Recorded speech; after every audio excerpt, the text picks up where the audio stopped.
It's two tables. It's two tables. Just a little confusing.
Put it back there.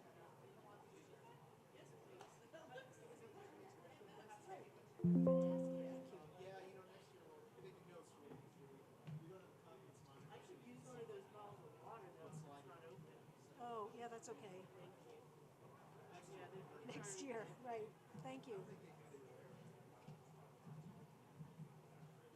Here's a fresh bottle of water for you.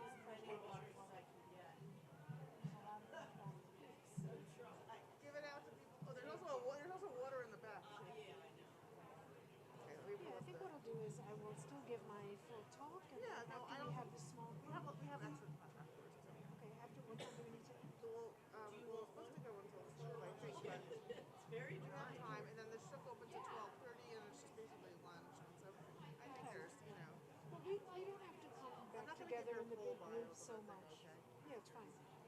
I think we don't, after the small groups, we don't really need to come back together much as a big group because people usually doesn't work well in this room.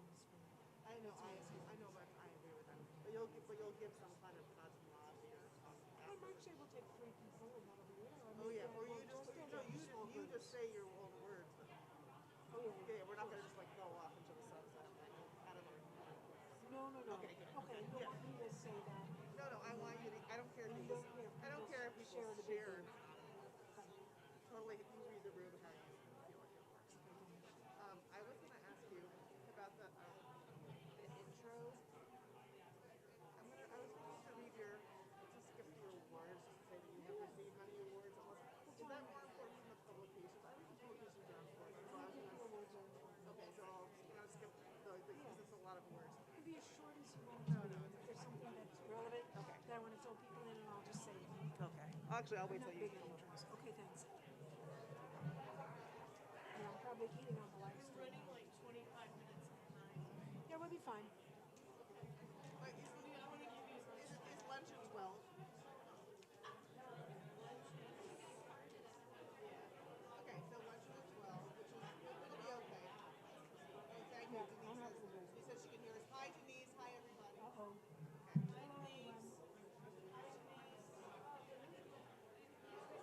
Oh, my coffee.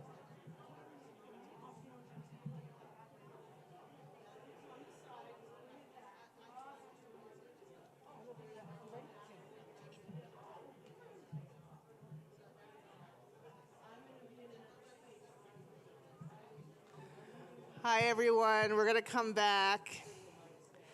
Also, just FYI, Denise just told me that if you're anywhere near a microphone, the entire live stream can hear what you're saying. So don't maybe have like a counseling session in front of anywhere close to a microphone. Okay.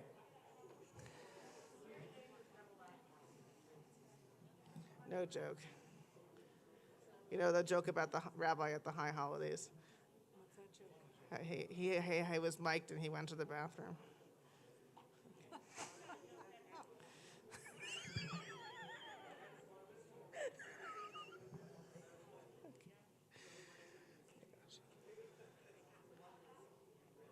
TMI. Yeah. So I'm going to introduce our wonderful keynote, Rabbi Laura Duhan Kaplan, who is a professor, author, mystic, animal lover, and interfaith activist. Currently, she is the director of interreligious studies and professor of Jewish studies at Vancouver School of Theology. Go Vancouver. Rabbi Emerita of Or Shalom Synagogue, Professor Emerita of Philosophy at the University of North Carolina at Charlotte, and faculty member, of course, at the AOP, Olive Ordination Programs. She holds I sound so tired. She holds a BA in philosophy and an MED in adult education, PhD in philosophy and education, rabbinic ordination, and graduate diploma in spiritual direction. Rabbi Laura loves to bring people together for learning and community dialogue. Her work has been recognized with the American Academy of Religion's Katie Geneva Cannon Award for Excellence in Teaching and many other awards, which I encourage you to check out. I'll just read quickly her publications because they're Because some of them are in the show. some of them are in the Shuk. She is the author of Shekhinah, Bring Me Home, Kabbalah, and the Omer in Real Life, Mouth of the Donkey, Reimagining Biblical Animals, and The Infinity Inside, Jewish Spiritual Practice Through a Multi-Faith Lens. I'm so, so, so happy that Rabbi Laura Duhan Kaplan could be here with us today.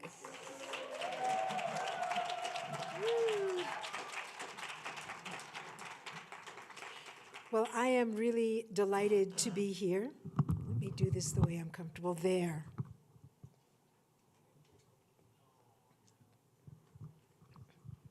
I am really delighted to be here, and I am so grateful to Elizabeth and the entire program committee, to our wonderful staff, Stephanie, Rebecca, Lynn, our tech guru, Jeff. And much of what I have to say are things that I learned from some of my own teachers in AOP. There were many of them, but in particular, I'm going to thank Reb Marsha, Chazan Jack, Reb Daniel, and Rabbi Miles Krasin, who was my director of studies. Now, they might not exactly recognize their teachings when they come out the other side, but they came in, right? And they changed, and they come out.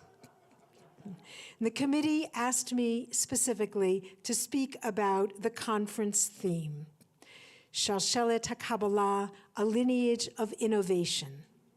And so that is what I am going to do.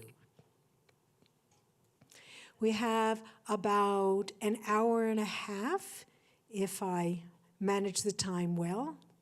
So I will probably talk for about the first hour, and then there are some questions that are based on whatever I think in my talk people might have strong opinions about. Questions that you can use to talk in small groups, and you'll get more information about that really soon.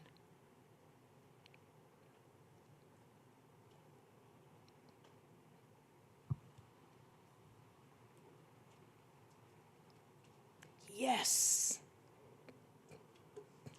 I received smicha from Aleph in the year 2005.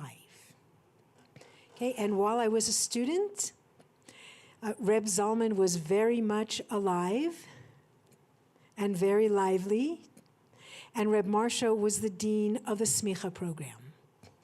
There were no courses yet on the thought of Reb Zalman.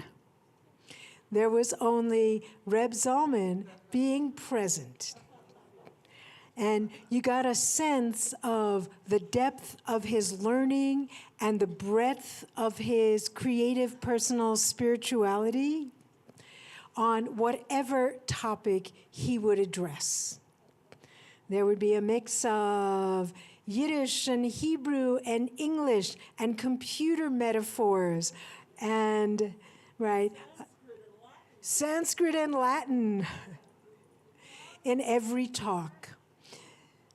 And every once in a while, he might say something like, I think everyone in the program should learn to shecht a chicken. And Reb Marsha would say, you know, half the people in our program are never going to eat a chicken again, if they ever did, so we probably won't do that one. But I say that for the sake of humor. There were many, many other times when he said just the right thing to each of us who needed it at just the right moment.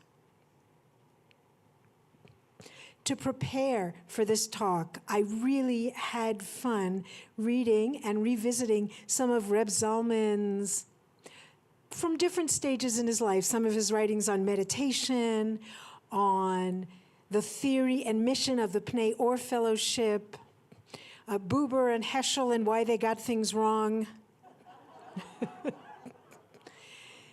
how to use psychedelics right down to the background lighting and the location and the music. I read essays about Reb Zalman by Reb Daniel, by Or Rose, by Shaul Magid, by Netanel Maiz Yepes. Simcha Raphael reached out to me, but because we had to leave town so quickly for the family funeral, I didn't get a chance to talk to him. So if you're listening, Simcha, we will have that conversation. I had a brief chat with Victor. But with all this stuff that I read by Reb Zalman and about him, I'll only be talking about a very little bit of that, and yet I urge all of you to read it.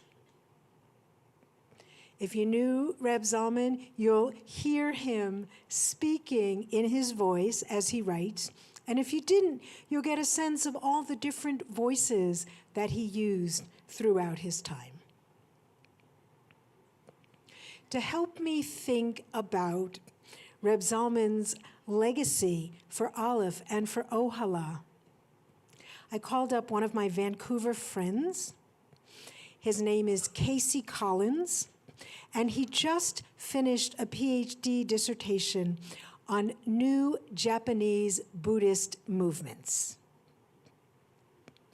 We talked for a few hours. He gave me articles to read.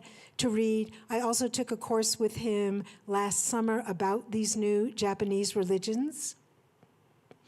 And we talked about what is it that makes a new religious movement succeed in a lasting way.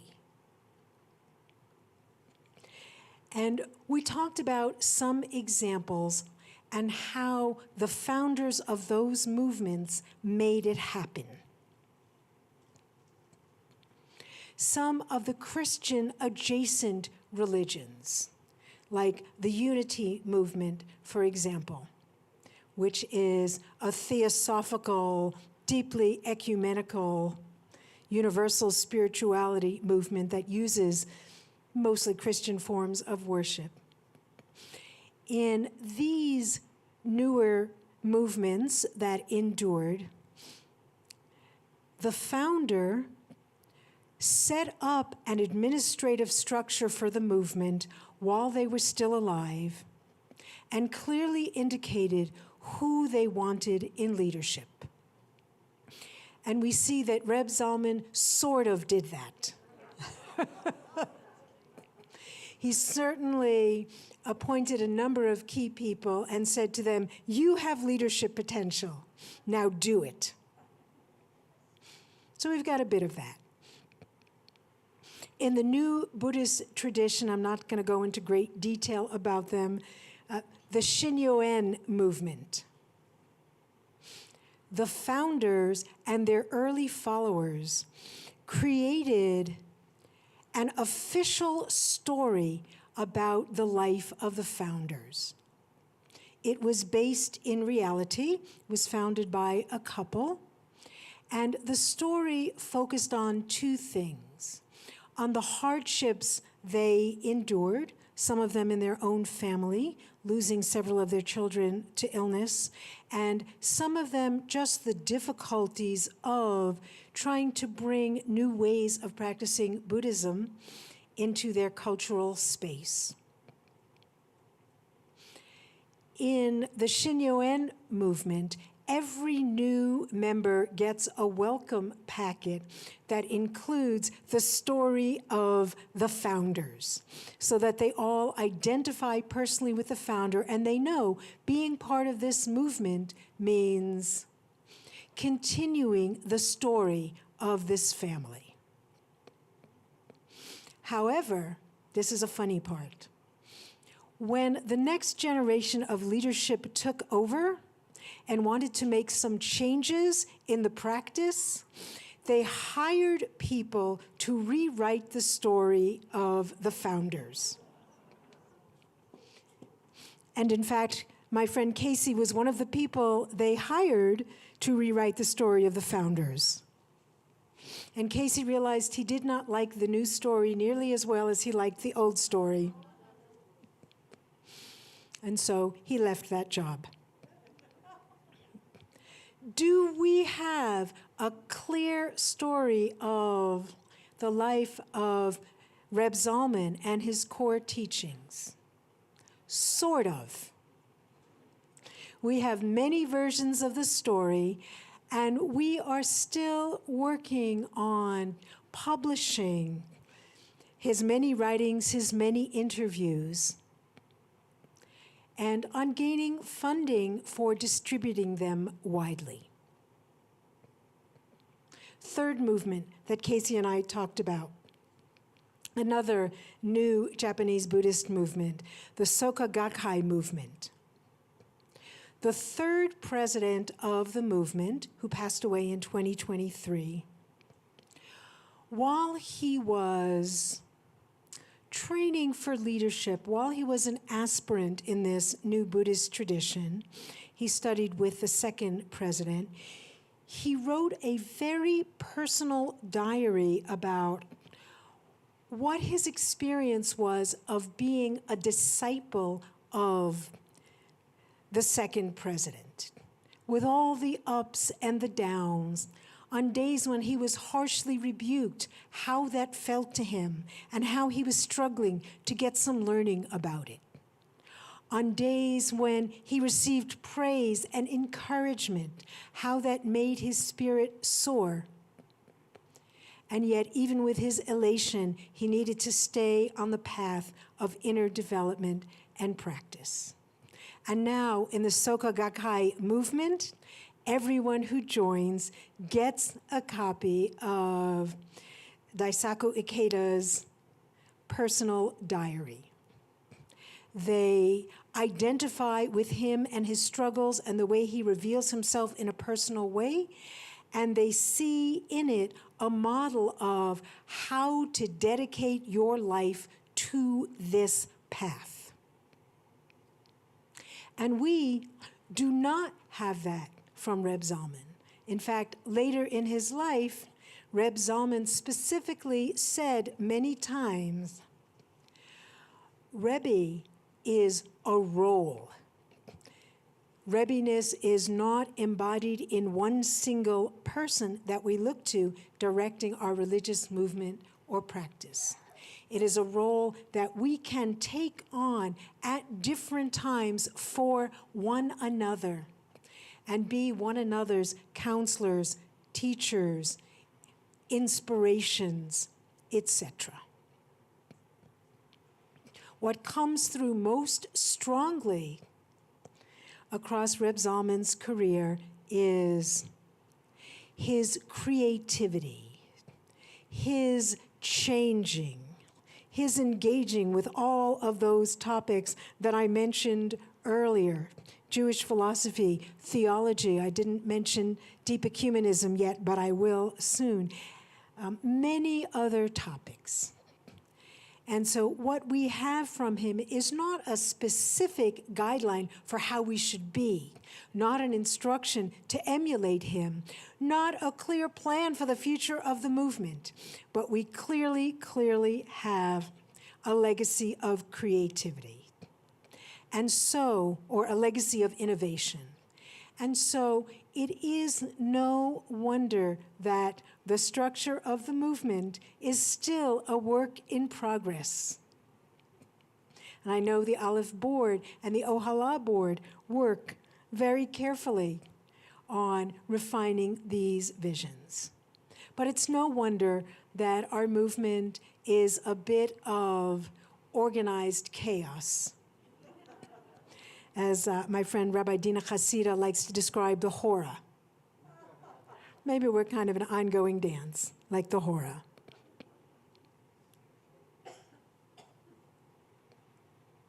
Am I doing this right? Yes.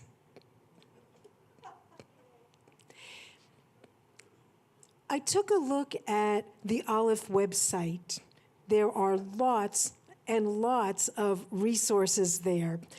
But I looked specifically at the first, well, I looked at a lot of the resources, but I'm focusing right now specifically on the first about page. What does it tell you?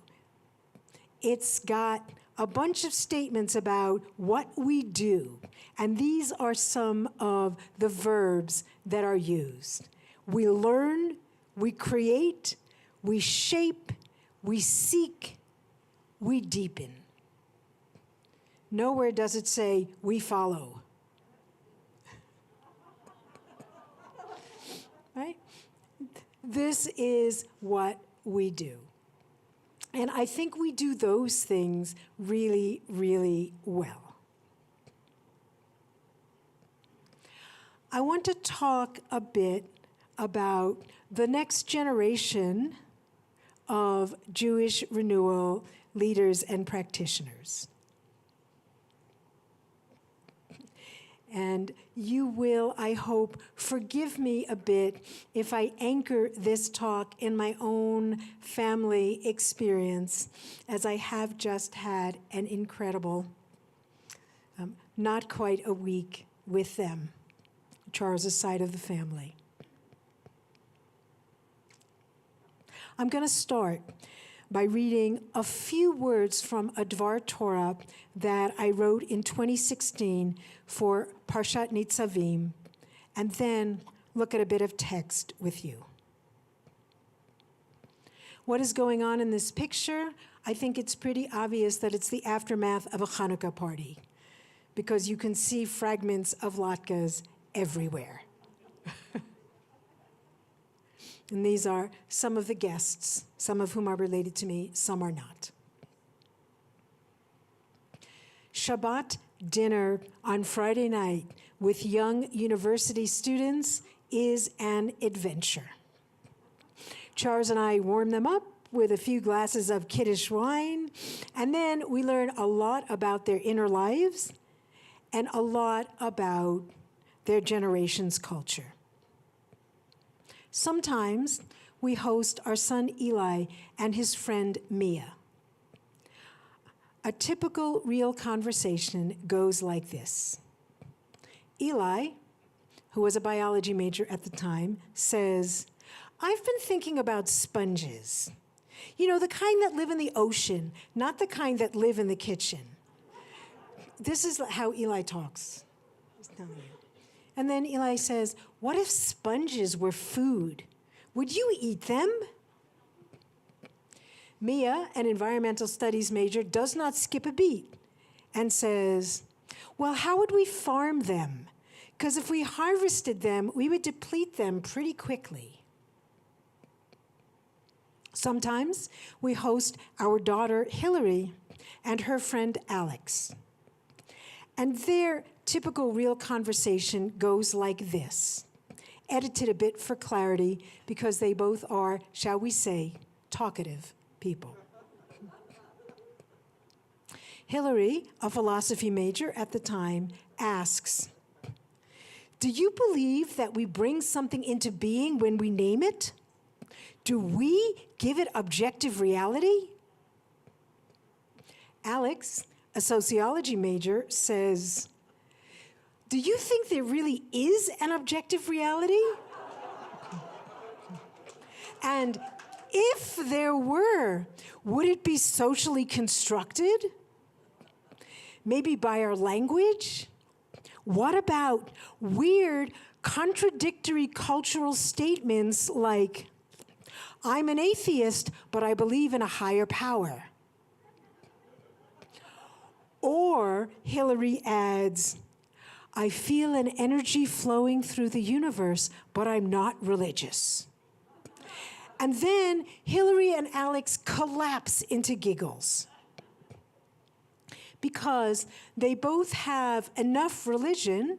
Hillary is Jewish and Alex is Greek Orthodox. They both have enough religion to know that higher power and energy of the universe are two very old names for God.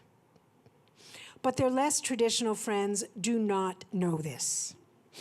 These friends specifically use the names higher power and energy of the universe in order to say, I accept a personal spirituality, but I reject the old cultural forms that have been used to shape it, to contain it, and sometimes to exploit it. The friends do not know that their language places them in relationship, in a good relationship, with the same old higher power and energy of the universe known to religious people. There is a great passage in Parshat Nitzavim that I think relates to this topic, where Moshe starts off by talking about Jewish cultural forms of spirituality. He starts off talking about the forever brit, the forever covenant, contract, agreement, treaty between the Israelite people and the Holy One. And Moshe says something like this, and I'll show you the verse in a minute. I'm just giving you the context. Moshe says something like this. May I interject my personal opinion, which is that I find most of the book of Dvarim overwhelming and weird. But here's one of the things that Moshe says in it that sometimes I find overwhelming and weird, and sometimes I think I get where he's coming from. Moshe says, we owe our lives to God because God took us out of Egypt. Without God, our future generations would not exist. So out of gratitude, we commit our lives and the lives of all of our future offspring to this God. We'll follow God's laws. We'll serve as faithful assistants in God's project of making creation as good as it can be. And we can follow God's laws because we know they're not arbitrary. They reflect the physical and moral structure of the created universe. So if we follow them, blessing flows. And if we don't follow them, our society implodes. So, Moshe says, we have to support and monitor one another. And at the first warning signs that someone is turning away from God, we must intervene. And then, right in the middle of that, we find a really odd statement.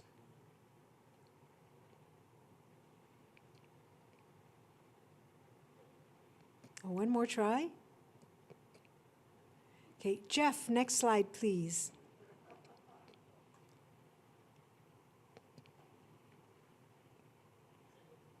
There it is. Oh, I pressed it too long. No, back. Back. Is that it? No, back. Back. Yes. Hanistarot, l'Adonai Eloheinu, v'haniglot lanu ulevanenu, ad olam la'asot et kol divrei haTorah hazot. The hidden things are for Hashem our God. The revealed things are for us and our children forever to do all the words of this teaching. I mean, this is such a fantastic sentence. Just listen to the rhyme and the meter, you know? Hanistarot ladonai Eloheinu, v'haniglot lanu ulevanenu, ad olam la'asot et kol divrei haTorah hazot. So gorgeous. Notice that interesting verb. I'm just going to do a couple little riffs. Notice that interesting verb, la'asot, when to do or to make, right? Like when a person does la'asot, when a person oseh, osa, osim something, it's kind of an ordinary act, right? We just think of it as being in the world. But if you look back to Bereshit, when God oseh, asa something, it's a grand creative act, like na'aseh Adam b'tzalmenu.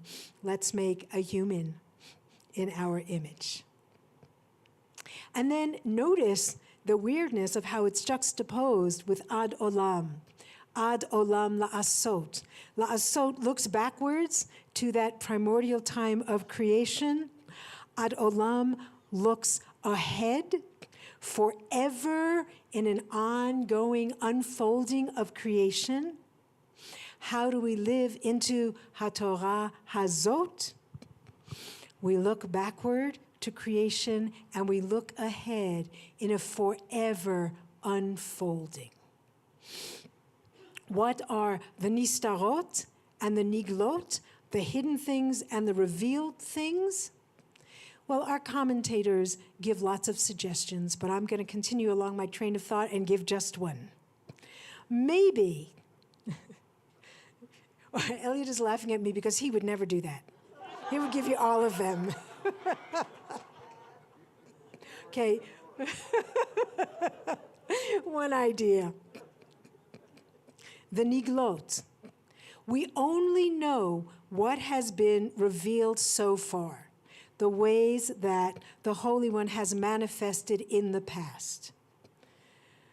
We know, I was going to say we know for sure, but like our knowledge of history is not that great anyway, and our knowledge of history gets distorted by people who have certain purposes. But anyway, relatively speaking, we know something about the old cultural forms of Judaism. But the nistarot, what we do not know is how God will appear to the next generation. Future forms of Jewish spirituality are hidden to us. I mean, we may be really good at looking ahead a couple of generations, but the long-term future, which I do believe in, yay, I know. Well, some days I don't, but today I do.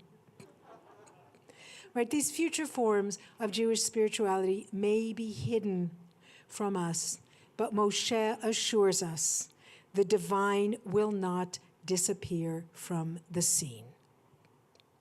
Even if we can't recognize the practices, you know that old story where Moshe comes to Rabbi Akiva's yeshiva and says, "What is this?"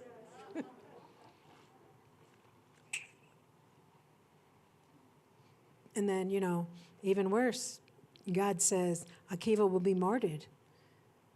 And Moshe is like, why is this the future of my people? He doesn't exactly say that, but that's what I feel he says.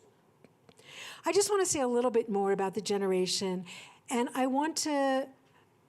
realize that to call people a generation is really reifying them in a way that does not do justice to the fluidity of people's lives. But I just want to tell you a little bit about what some of the young adults in this Dvar Torah are doing now, 8 years later. Eli, the would you eat a sponge person. Eli is the first employee of a startup business started by his friend Jake. What they do is use their business and computer skills to collect anonymous pedestrian data for cities in our province so that they can create more walkable cities. Eli and his business partner are also avid outdoors people. Together they fish, Jake hunts, Eli forages. Eli only eats meat if it's hunted by Jake. Right? That's his commitment. And they also put on wild parties out in the wilderness for dozens of their friends, dozens of their closest friends. And I will say a little bit more about their views in a bit. Mia has changed their name to Asher and works for the Sierra Club of British Columbia. And together with Indigenous partners, Mia runs the Mother Tree School, to which some of my graduate students in Indigenous studies have attended, which is like amazing to me that this person who was once a young student at my Shabbos table 8 years later is now teaching my graduate students, right, how to live on the land and learn from the Indigenous keepers of the land. Alex is a PhD candidate in sociology, writing a dissertation on safe drug supply and harm reduction approaches to street drugs. He also works from time to time as a consultant for governments. And I also wanted to add something about, backtrack and add something about Eli at this point. None of these kids are regular shul goers. But when the brother of Eli's roommate fell to the opioid epidemic, which started with prescription and ended his young life with tainted street drugs, the two young men went to Minyan at Chabad every day for a month, bringing a carload of young adults with them. And the rabbi was tempted to say, "Aren't you going to do 11 months?" But he didn't, because in the old form of cultural Judaism that particular rabbi practices, the obligation is fulfilled at a month. Hillary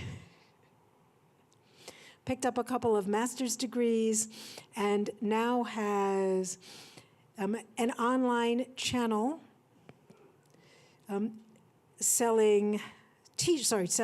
teaching about funky fashion. Can't imagine where she got that from, but she's a lot funkier. Teaching about funky fashion and body positivity and self-confidence to 800,000 followers. I know. Like all these years of theater training that she had, they're finally being put to use. Right, and they've got other wonderful friends who identify as Jewish Renewal. These will be the last details that I'll give you, including their friend Rafi, who's the brother of Kohenet Yael Tischler. Does anybody know Yael? Well, she's awesome.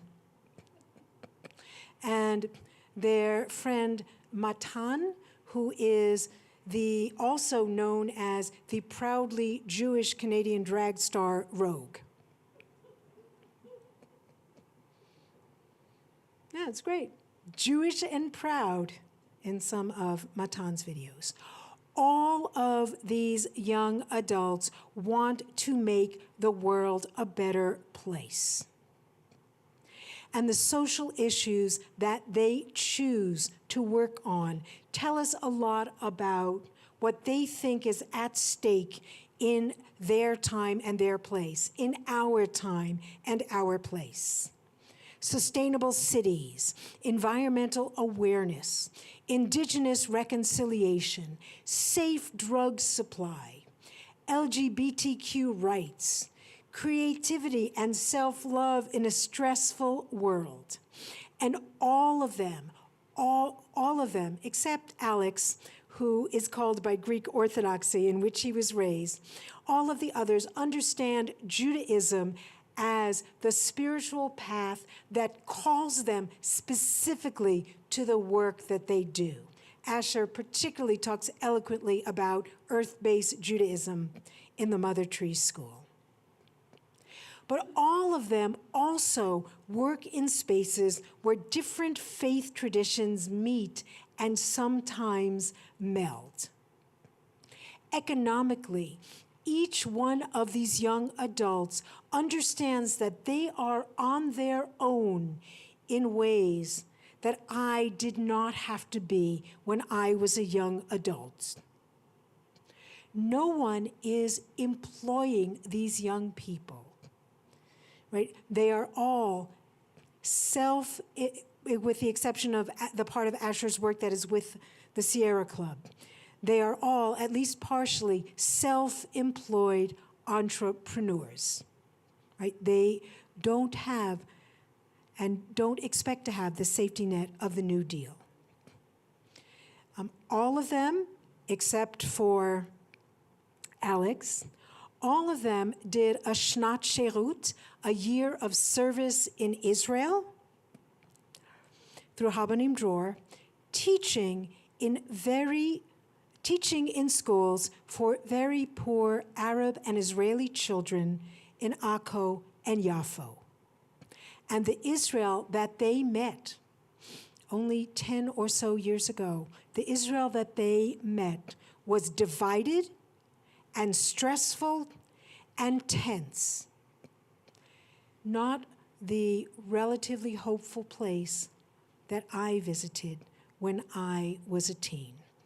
And I do not, well, they all see themselves as spiritual leaders in a sense, wanting to make the world a better place. I do not know if any of them will seek ordination at some point in their path, but just in case they do,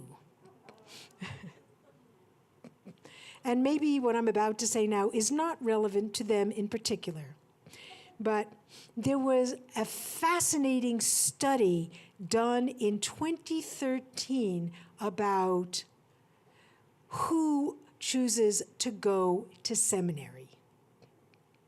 The Auburn Center for the Study of Theological Education, together with the Association of Theological Schools, right, the mean old ATS accrediting body, I didn't say that.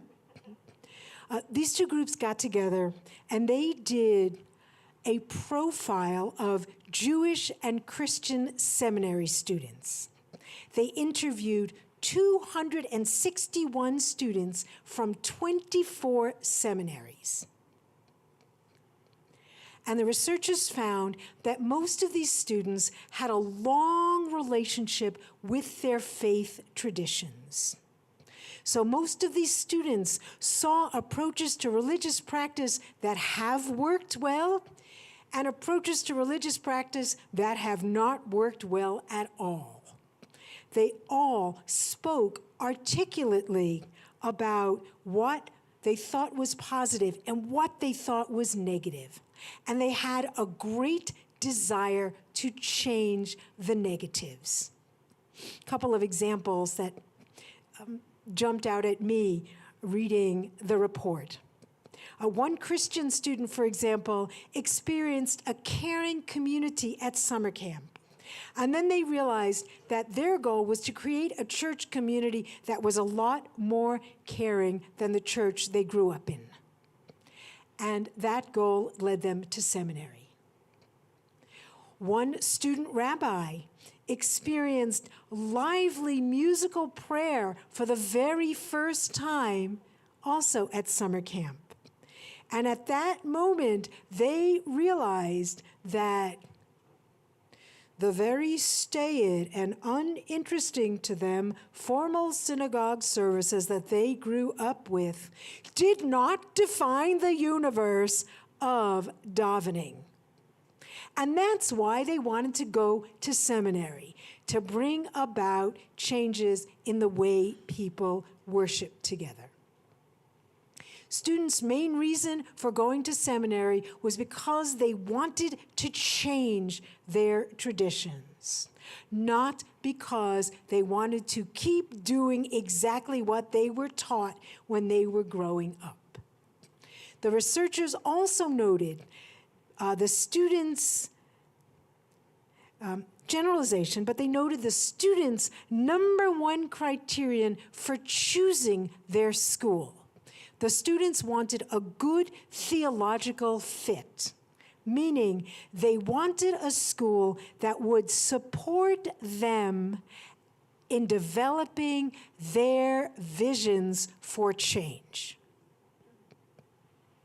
And I think these two criteria, wanting to make a change and wanting to learn in a place that supports you in developing your vision for change, that leads students to want to study in Aleph ordination programs. Of course it brings more organized chaos, but that's what we're about. And these students see themselves as, no, these students may not see themselves as traditional, but I see them as traditional. And there is a meaning of tradition that I learned from Reb Daniel, and to quote something he said out loud and wrote in writing, just as it was traditional for our ancestors to create new prayers, so it's traditional for us to create new prayers. And we have one little nod to a philosopher, the philosopher Hans Georg Gadamer. And I think this is a paraphrase, because when I went back and I tried to find the book that I quoted it from, I couldn't find it in there. So it might be a memory glitch of mine, or it might be that I copied something down wrong 20 years ago and it's still hanging around in my head. But as Gadamer says, tradition is not a set of fixed ideas and rules that we inherit from the past. Tradition is the living work of people in the present. People who make use of ideas and practices that they inherited as helpful tools to understand the present and to envision the future. As put on the slide, tradition is a horizon where past and future are constantly fused. And this is a great metaphor, the horizon. Think about the horizon when you're looking out over the horizon. It looks like the edge of the world. You cannot see beyond it. And you might think it's maybe the edge of the world. But really, you know that just past that horizon is the whole rest of the world. You just can't see it yet. And as our planet rotates and revolves, as the days and the seasons pass, what's over the horizon changes all the time. That's tradition, a horizon. There'll be a few more metaphors in what comes.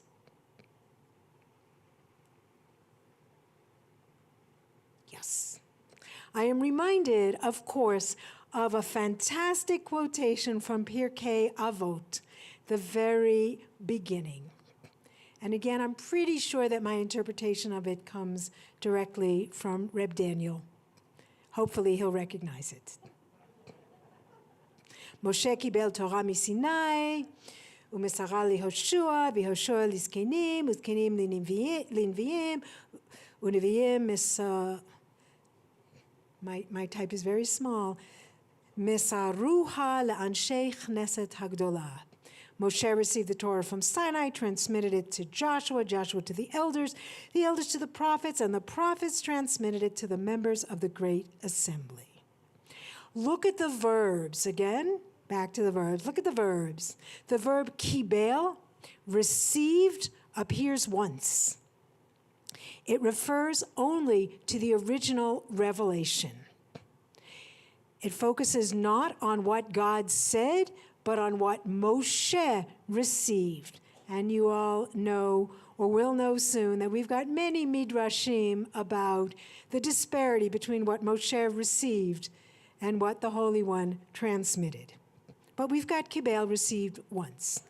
The verb masar appears twice, and it's implied 2 more times. So let's say it appears 4. Let's pretend. Limsor, to transmit, to deliver, to surrender. The original revelation has been surrendered to the next generation to develop using their own good judgment. All of the great work here is done by the verb masar. Did you teach me that, Reb Daniel? Definitely. And of course, in its original context, the point of this text is that the Anshei Knesset Hagdolah, which I will riff on in a moment, the Anshei Knesset Hagdolah surrendered the tradition, of course, to Chazal, our sages of blessed memory, the early rabbis, and this, gives them the authority to say whatever wacky stuff they say in Pirkei Avot.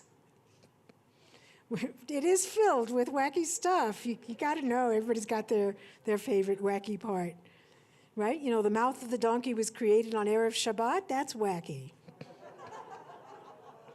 Anyway, as Reb Daniel made clear yesterday, again, during the smicha ceremony, this same Torah was surrendered through the generations, and we are surrendering it as well to those who come after us.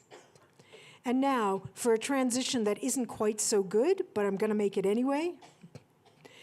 In case you ever wondered, who is this group, Anshei Knesset Hagdolah? It is a completely mythical entity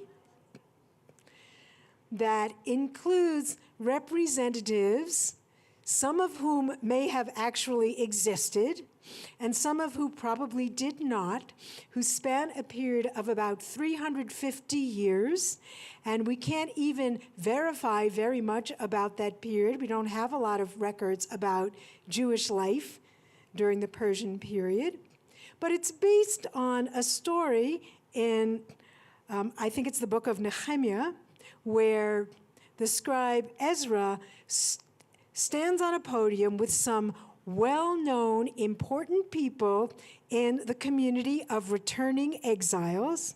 They stand on a podium together. I mean, have you ever read Nehemiah?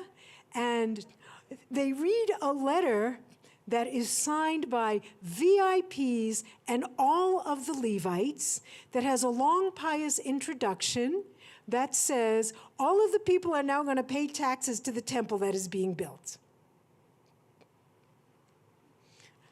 I can't believe no one's laughing, right? And some of the people supposedly on that podium are part of Anshei Knesset Hagdolah. One of them is the prophet Zechariah, who is named in passing there.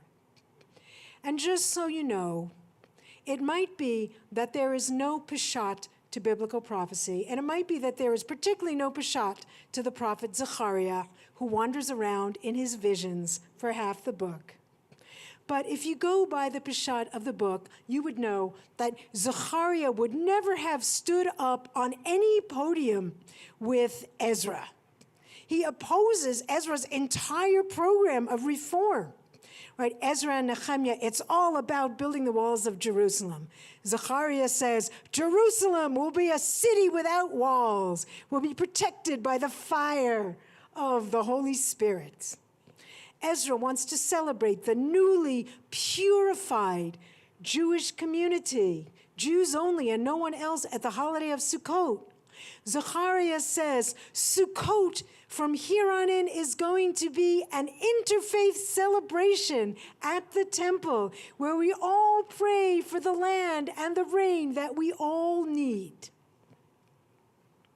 Zechariah says a lot of amazing things, including, dun, dun, dun, dun, the one you know. I skipped it. Oh, no. No. Yes. No. Yes. No. Yes. V'haya Adonai lemelech al kol haaretz bayom hahu yihyeh Adonai echad ushmo echad. Right? God will be one and God's name will be one. And there are lots of commentators who give lots of interpretations about what this means, but I'm only focusing on one. My favorite, Targum Yonatan ben Uziel, around the year 200, says, this means, on that day, the kingdom of God will be revealed to all who live on earth. At that time, they will all worship together in the presence of God, shoulder to shoulder, because God's name will be apparent in the world. Nothing will be outside of God. Targum Yonatan says, this means the entire world will have a collective mystical experience together. And I tend to interpret that through the lens of some of my own experiences of cosmic consciousness, right, where I am so lost in the one. Everything, every concept seems like a veil that hides the one. Every religious concept seems like a veil that hides the one. Right? Every theology, just a veil that hides the one.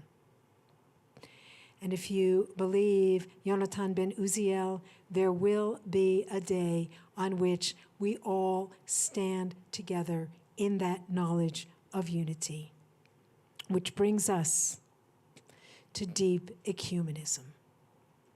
The word ecumenism is borrowed from Christianity, where it refers to different Christian denominations and movements doing stuff together. Sometimes it means they have meetings and write documents together. Sometimes they do social action together. Sometimes they're even in full communion. And if you're ordained in one denomination, you're even allowed to lead worship in another denomination's church. That's ecumenism. Deep ecumenism is a little deeper than that.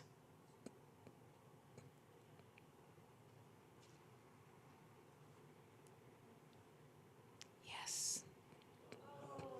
Oh, no, you don't want to see that yet. That's the surprise. Deep ecumenism is a way of everyone getting it together. And there are different visions of it. I'm going to start with the vision of deep ecumenism articulated by Matthew Fox.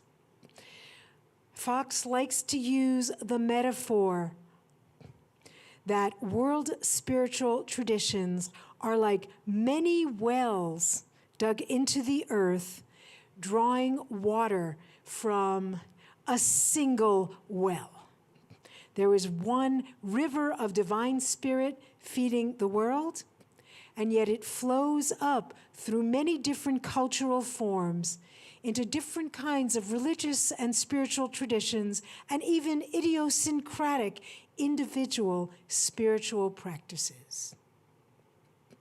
However, they all draw on the same divine energy. There is a way in which all aim at the one, all are one. And this is extremely attractive to me as a Jewish person who grew up conceptualizing God as one.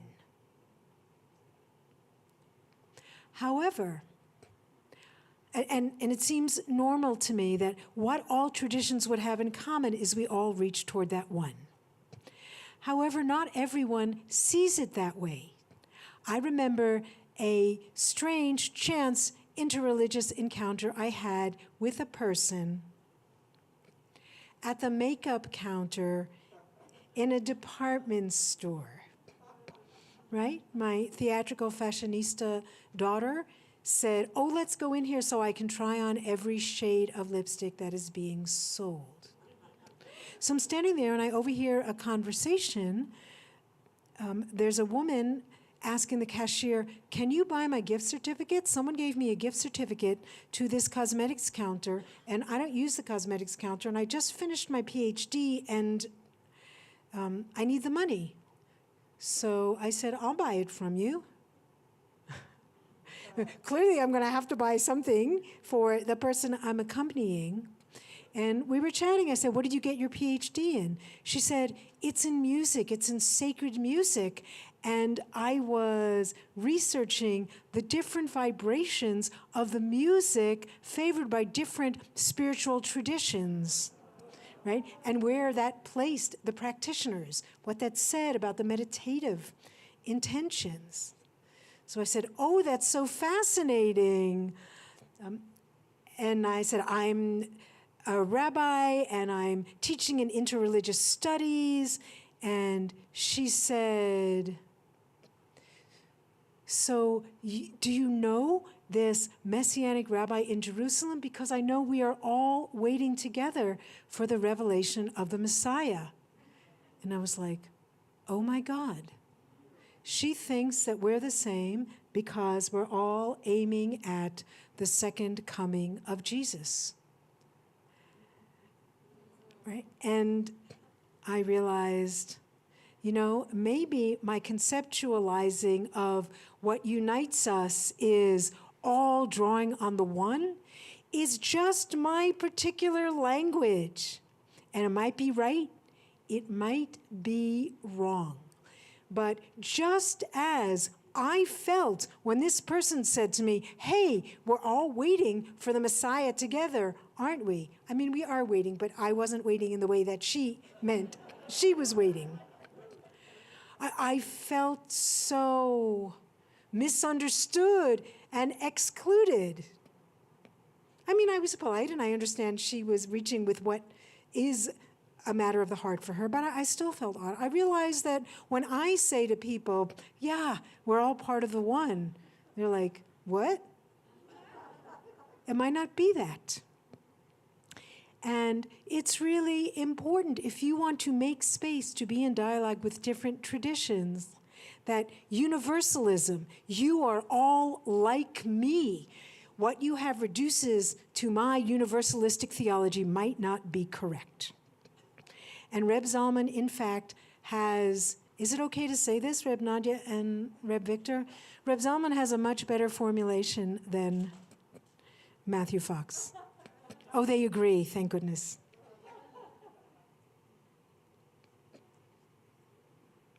Yeah, no! Is it a big circle? It's a circle. Let the circle be unbroken. Ah, no, back. Yes! No, what help? What am I doing? Turn it off. Yes. Reb Zalman likes to use the metaphor of world spiritual traditions are organs in a single planetary body. Right? It's a description of the traditions and how we relate to one another. We are not telling anybody else what the one looks like in this formulation. But what we are saying is there can be a place for each of our traditions. Each one is unique. Each has a different function in the spiritual body that is our created world, right? And as you know from Asher Yatzar, if one of these should close when it should be open, not if one of these should close because some traditions do come to an end, but if one of these should close when it should be open, and if one of these should stay open when it should be closed, right? How do we stand and endure in your presence as a living planet? This is one beautiful way of thinking about how all the traditions can work together and honor them without reducing them to one. I like to say this is pluralism. Now, you may be a pluralist, you may be a universalist. I find, unfortunately, that I am privately a universalist and publicly a pluralist. For a moment of honesty. Next slide, please, Jeff. But one of the things that I think is really important about adopting pluralism is that it is a good foundation from which to be aware of the pitfalls, the challenges of cultural appropriation. Because pluralism allows you to recognize the unique place that each tradition holds. This is my cultural appropriation scale, and Charles said that as a joke I should put copyright Laura Duhan Kaplan at the bottom, so I kind of did, but I didn't know how to make the copyright sign on my computer. This is what I use to teach about cultural appropriation in some of my classes, and it is approved by the Snow family of the Stony Nakoda in the Calgary area. And we use the word cultural appropriation to mean many different kinds of things. And I have here over on one end, don't think too much about them being right or left, I just had to start on one end. There's no political party affiliation to the right and left here. On one end, we have the kind of cultural appropriation that goes on all the time in an innocuous and creative and often welcome way. People learn from one another. People teach one another. They say, I'd love it if you used my tune. Here, let me teach you how to use this musical instrument. I wrote this poem in my tradition, but anyone can use it. We learn, we adapt, we integrate. It's how cultures changed. And as I learned from the scholar Lawrence Hoffman, we got about 50% of Jews who think the strength of Judaism is that we're constantly learning and changing, and about 50% who think the strength of Judaism is that we don't change. But we've got that innocuous, and maybe I don't want to say innocuous, but vibrant type of cultural appropriation going on all the time. At the other end of the scale, we have a really horrific type of cultural appropriation. And that is the taking of another community's ideas or practices or even stuff and then murdering the people. We don't want to do that. As Jews, we have experienced that. Crusades, pogroms at the hands of Christians who perhaps in the earliest years were one Jewish adjacent sect among many, but grew into their own tradition, often, not always, but often in Europe, sharply distinct and hostile to Jews. And really positioning themselves explicitly as having taken over our traditions and being the true inheritors of them.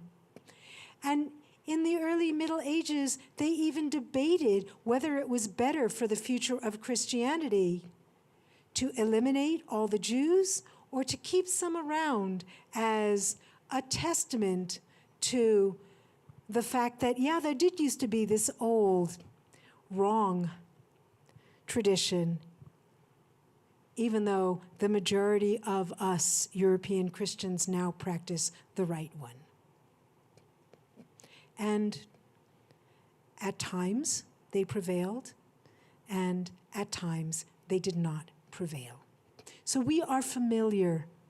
We know this type of cultural appropriation. And if we have not experienced it directly, we place ourselves in the lineage of the people who experienced it. And we should know about it.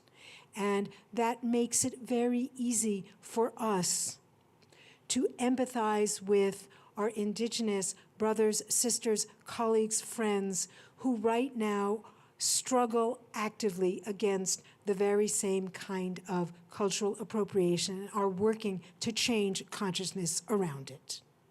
In the middle of the scale, we have all kinds of activities that some people say are part of the most horrific cultural appropriation, and other people say, no, I was just learning. These are all part of a work in progress. They are part of the tradition of learning how to learn from others respectfully. And you've got them on the slide. Borrowing without understanding, borrowing without attribution, borrowing without permission, copying and making some kind of a profit, financial or career profit. Unthinkingly using the strategies of a group that steals and murders, sometimes consciously supporting the strategies of a group that steals and murders, either because you agree with them or because you don't know your history and you didn't even know what happened. You would be surprised how many people do not know about indigenous history, and you would not be surprised how many people do not know anything about Jewish history or the myriad of other histories of struggling peoples around the world. And what I wanted to say about cultural appropriation is that if we have empathy, if we have respect, we want to constantly be working on and refining the things we do in this middle category. And I also want to ask us to have compassion for one another, because we are all learning, and sometimes we unthinkingly fall into this middle category. And now, the last things I want to talk about. Next slide, please. I just put this one up because I think it's a really cool photo. What do we do in Deep Ecumenism? What do we, as practitioners of Jewish Renewal, what do we do in our own interfaith work? Most of us do not primarily do what Reb Zalman did, which was reach out to other Gedolim, to other great and well-published and well-known teachers, and say, tell me about your spiritual practices. I'll share with you about mine. Oh, look, here's what's in common. Here's what's different. Isn't that great? We do some of that. But most of us do not work on the level of outreach to really well-known people with really large followings. We might be interfaith chaplains. We might have some kind of an outreach program with our synagogue and chavurah. Perhaps we do shared social action programs. Perhaps we have a book group. Perhaps we got together for some social something and we never had a deep conversation, but at least we met and we knew each other. These are all incredibly important activities, and we should all be doing at least something. That's my view anyway. We should all be doing at least something. And if it doesn't go as deep as we'd like to, that's okay. It's only stage one of interfaith practice, which is meeting and greeting. Sharing the hard parts often comes later. And I think this is really important because it lays the foundation for work together in troubled times. Next slide, please. This is the last slide.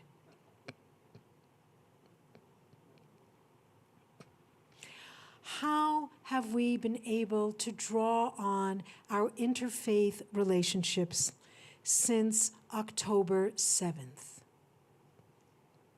Have we found ourselves paralyzed, unable to reach out, say, to Muslim colleagues, and say to them, my heart goes out to you for your brothers and sisters in Gaza and also in Israel?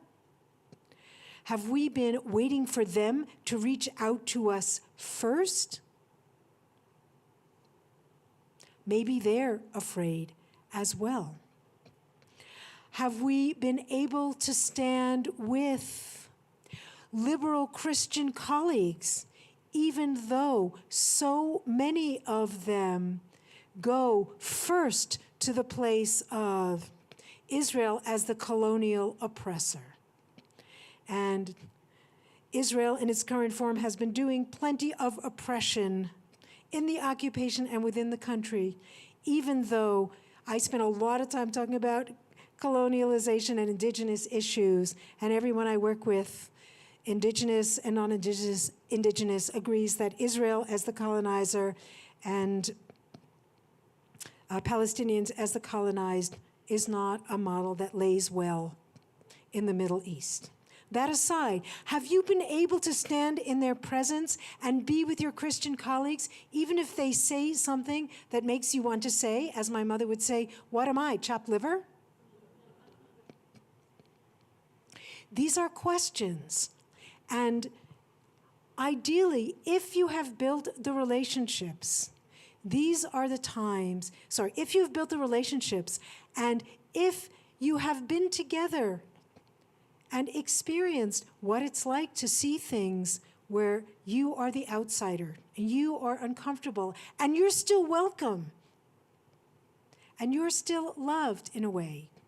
If you have experienced that in good times, perhaps in troubled times, you can reach out and stand together, maybe not at a protest, maybe over a coffee, maybe an exchange of an email, maybe a smile of understanding, but it makes a difference because we don't want our life outside the land to also be torn apart in some of the same ways that life in the land has been torn apart.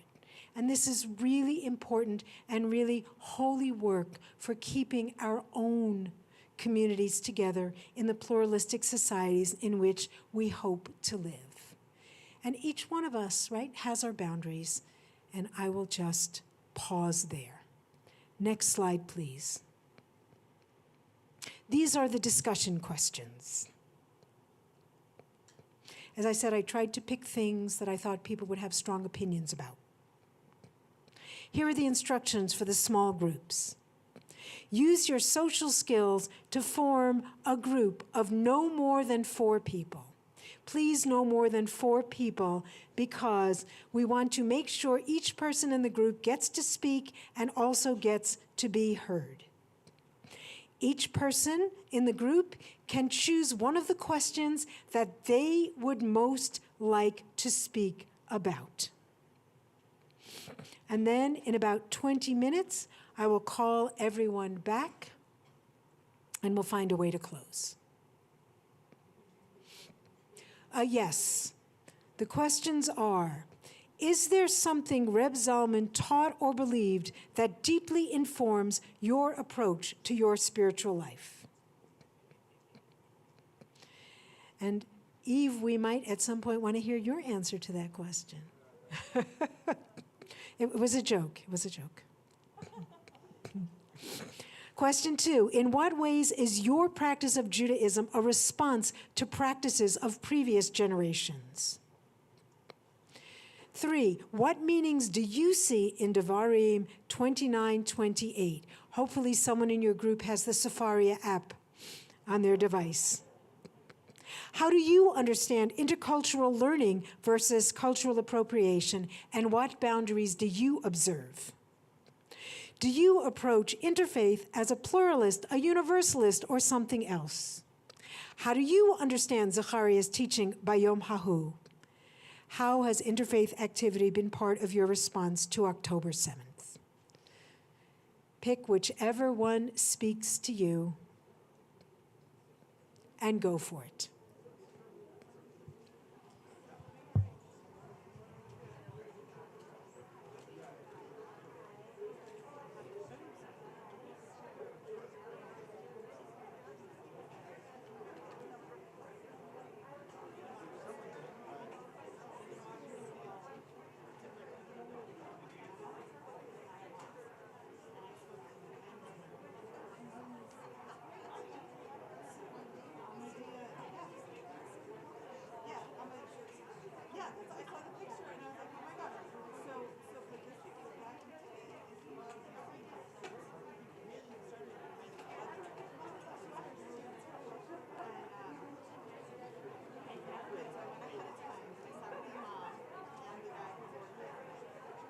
wanted to feel comfortable with my voice. Yeah. So that's why I took it off. And they asked me about the mom had never met a female. I was like, what is this? And they were very nice.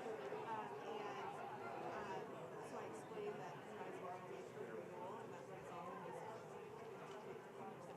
they used the body metaphor that I was taught in class about how the brains are the organs of the body.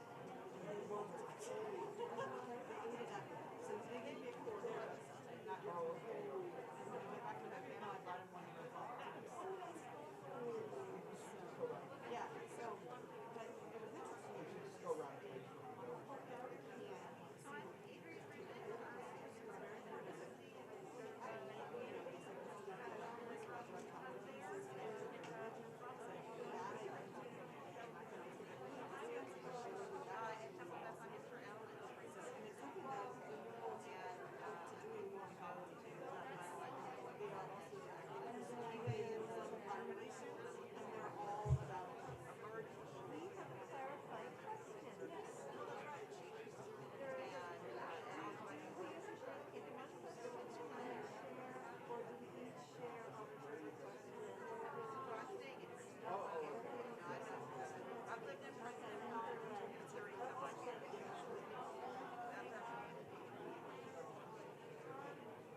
finish up expressing the thought that you're expressing.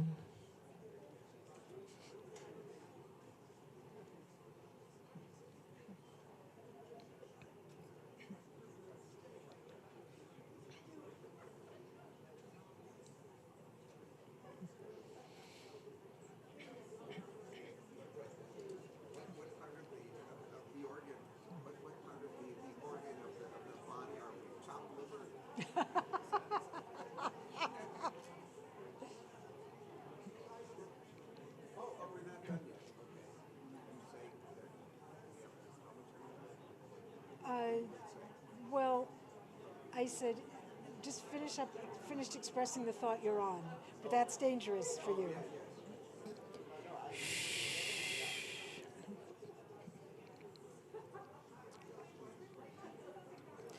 לדור ודור, לדור ודור, לדור ודור נגיד גודלך, לדור ודור, לדור ודור, לדור ודור נגיד גודלך, יאי לי לי לי לי לי, יאי לי לי לי לי לי, יאי לי לי לי לי לי לי לי, יאי לי לי לי לי לי, יאי לי לי לי לי לי, יאי לי לי לי לי לי לי לי, לדור ודור, לדור ודור, לדור ודור נגיד גודלך, לדור ודור, לדור ודור, לדור ודור נגיד גודלך, יאי לי לי לי לי לי,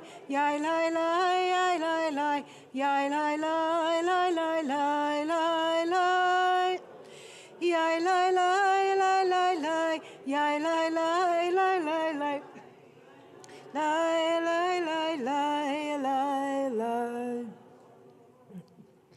Over lunch, let the conversation continue. תודה רבה.